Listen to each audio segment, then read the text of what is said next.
quelle que soit son origine. Et là, à force d'être obnubilé soit par le fait de ne pas stigmatiser une communauté, soit de ne pas alimenter un racisme qui pourrait être systémique, on finit par se voiler la face.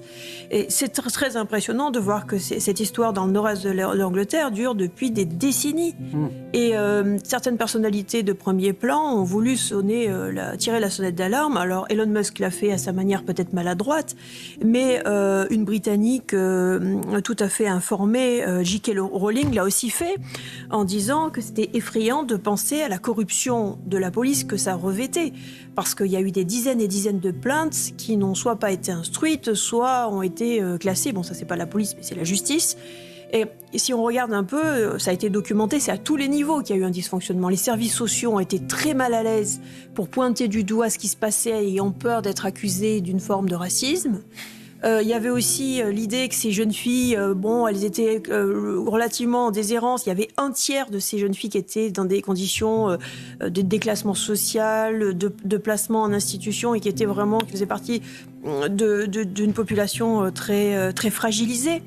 Et quelque part, c'était pas intéressant de remonter ces sujets pour un certain nombre de personnes. Donc, que ce soit les services sociaux, que ce soit la police, que ce soit la justice, il y a eu de manière globale une manière de ne pas vouloir traiter cette affaire. Et quand on voit les chiffres, mais les chiffres sont proprement hallucinants. On a, dans une des villes, on a 1400 mineurs qui sont impliqués, dans une autre, on en a 1000. Des villes qui comptent parfois pas plus de 170 000 âmes.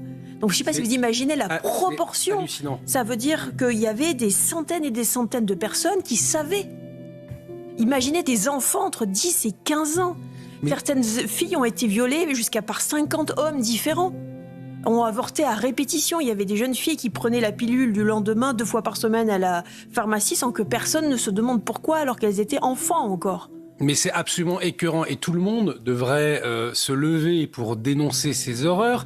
Et ce qui se passe notamment sur les réseaux sociaux, vous parliez de l'alerte maladroite, peut-être chacun jugera, je ne sais pas, d'Elon Musk. En tout cas aujourd'hui, c'est Elon Musk qui est pointé du doigt. On va voir, même en France, on va voir avec ces différentes réactions, peut-être Pierre Moscovici, mise en cause insultante de Keir Starmer, soutien actif à l'AfD allemande en pleine campagne électorale, le virage vers l'extrême droite d'Elon Musk